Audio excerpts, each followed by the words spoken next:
Bab 685. Ketahuan. Brahma memiliki reputasi yang baik, tidak menyangka bahwa mereka hanya sampah.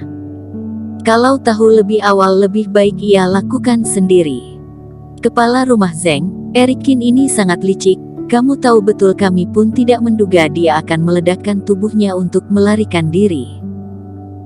Brahma satu berkata, begitu juga kepala rumah Zeng, kamu tidak pernah memberitahu kami apa yang kamu inginkan, tidak ada cukup kepercayaan di antara kita, bagaimana kami bisa bekerja sama dengan lancar? Bukannya tidak bisa memberitahumu.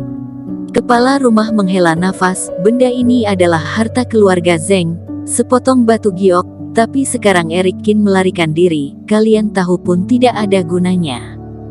Itu belum tentu. Brahma berkata, menurut berita, Sekte Qin juga mencari Erikin, mungkin anak ini masih belum keluar dari bahaya. Kepala rumah Zeng dapat memberitahu kami penampilan spesifik batu giok, mungkin kami dapat menemukannya. Kepala rumah Zeng yang mendengar kata-kata ini, matanya langsung berbinar dan mulai bercerita banyak. Benda ini, Brahma II mendengarkan, tiba-tiba kulitnya berubah sedikit. Sepertinya aku pernah melihatnya. Beberapa orang tiba-tiba memandangnya. Brahma VI, dia pernah menemukan batu giok di sebuah rumahnya. Kata-kata Brahma II mengubah ekspresi Brahma VI. Ada sebuah ruang dalam benda ini, dan Erikin mungkin bersembunyi di dalamnya. Kepala rumah Zeng berkata dengan penuh semangat. Pada saat ini, semua orang melihat ke Brahma VI yang baru saja tiba. Brahma VI, bagaimana dengan gioknya? Teriak Brahma I, ketua asosiasi, ini. Muka Brahma VI itu tampak menjatuhkan botol saus warna-warni. Ketua-ketua asosiasi, sudah sampai detik ini mengapa masih berpura-pura dengan keluarga Zeng, kata Erikin lantang. Brahma tertegun. Sepertinya dia tidak melihat Erikin. Ketua asosiasi, kami sudah terekspos, jadi kami sudah mati. Teriak Erikin dan langsung melepas jubah hitamnya. Erikin. Semua orang di Brahma terkejut. Bagaimana mungkin orang yang mereka cari muncul di sini, dan juga sendirinya mengungkap identitasnya. Kepala rumah Zeng bahkan mengubah raut wajahnya dengan liar, apa maksud Erikin? Bergeraklah. Erikin mencabut pedang King Tong, sebongkah cahaya melintas, dan beberapa senior dari keluarga Zeng dibacok sampai mati dengan satu pedang.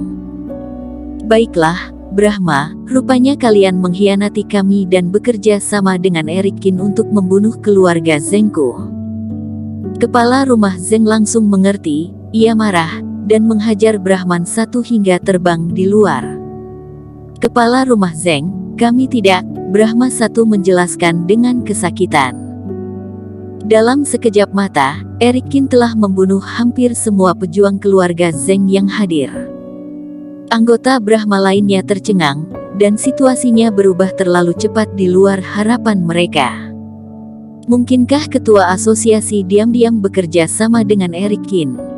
Apa yang kamu lakukan? Tangkap dia. Brahma I menunjuk ke arah Erikin dan meraung. Baru kemudian orang-orang Brahma bereaksi, dan mereka mengeluarkan senjata mereka dan bergegas menuju Erikin. Namun, Erikin sudah mundur ke pintu kamar. Ingin menangkapku, bagaimana bisa semudah itu? Melihat segerombolan orang datang menyerbunya, mata Erikin sedikit menyipit saat semua orang mengejarnya, dan kecemerlangan jimat terpancar di telapak tangannya. Boom! Erikin melepaskan mantra, tubuhnya tiba-tiba mundur. Lalu ada ledakan besar yang dapat menghancurkan bumi dari segala arah. Pilar-pilar batu di sekitar ruangan semuanya meledak pada saat bersamaan. Tempat penimbangan ini hancur berantakan, menyebabkan seluruh aula mulai runtuh. Gawat, aula ini akan runtuh. Seseorang berteriak. Batu bata dan ubin yang tak terhitung jumlahnya jatuh dengan gila-gilaan, dan aula konferensi menjadi reruntuhan dalam sekejap mata. Kepala rumah Zeng dan Brahma tidak dapat mengelak, mereka semua hancur di bawah reruntuhan. Beberapa anggota Brahma dengan kultivasi rendah langsung terbunuh di dalamnya. Erikin mencibir dingin. Mengetahui bahwa kepala rumah Zeng dan ketua asosiasi tidak dapat terbunuh hanya dengan kekuatan ini, dia memegang pedang Qingtong dan berlari ke kejauhan. Erikin, kamu cari mati.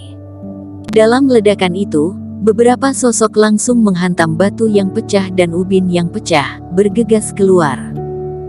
Mereka berlumuran lumpur dan pasir, pakaian mereka rusak, dan ada pula yang masih berlumuran darah, terlihat sangat malu.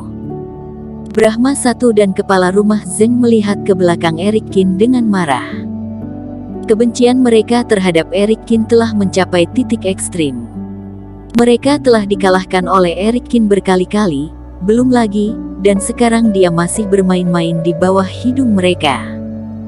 Beberapa orang mempercepat laju dengan panik dan terus mengejar. Dalam perjalanannya, Erikin terus merapalkan jimat. Di tempat-tempat yang Brahma 6 membawanya berkeliling sebelumnya telah ditempeli jimat peledak tersembunyi, semuanya meledak saat ini. Akibatnya, di mana beberapa orang mengejarnya, gedung-gedung itu akan roboh.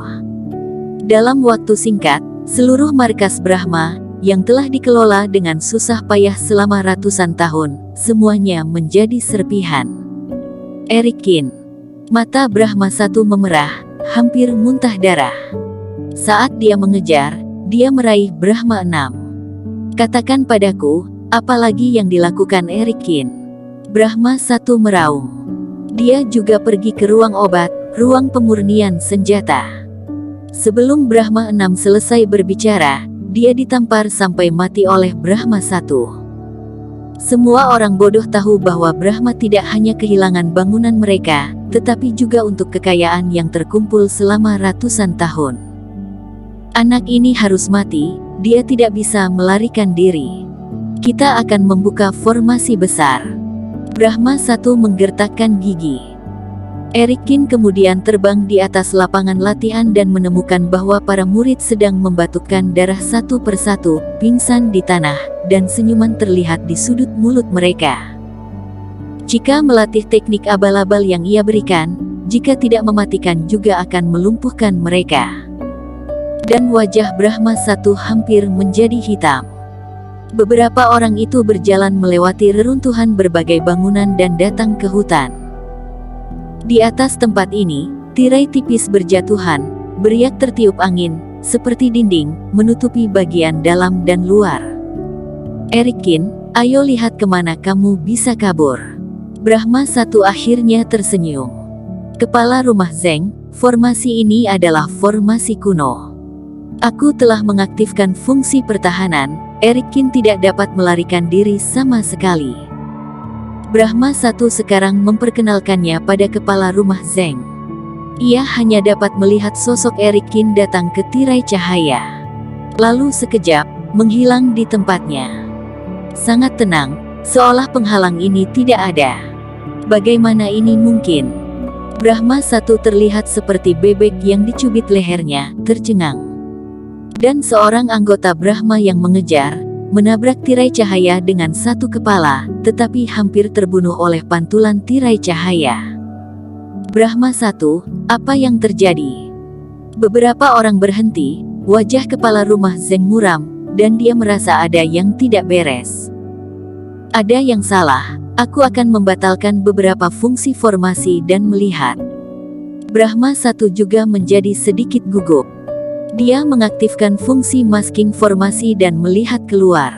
Pada pandangan ini, corak semua orang berubah dengan liar. Tepat di luar formasi Brahma, seorang wanita cantik melayang di udara, seperti seorang peri. Di sekelilingnya, ada kabut putih seperti raksasa. Di atas kepala raksasa itu, matanya bersinar dengan cahaya merah, dan memperlihatkan taring tajamnya ke arah kerumunan, dan mereka mengeluarkan raungan haus darah. Erik. Emi Zhou tersenyum saat melihat Erikin terbang keluar. Ibu, para roh binatang ini adalah mahakaryamu. Erikin sedikit terkejut. Raksasa kabut putih ini, meskipun bersifat ilusi, memiliki aura yang kuat, dan Erik kini merasa bahwa setiapnya sudah cukup untuk melawan Master setengah fase kesempurnaan. Erik, hari ini adalah kesempatan langka untuk menunjukkan kekuatan formasi roh ribuan binatang.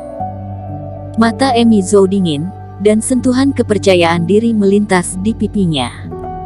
Bersambung.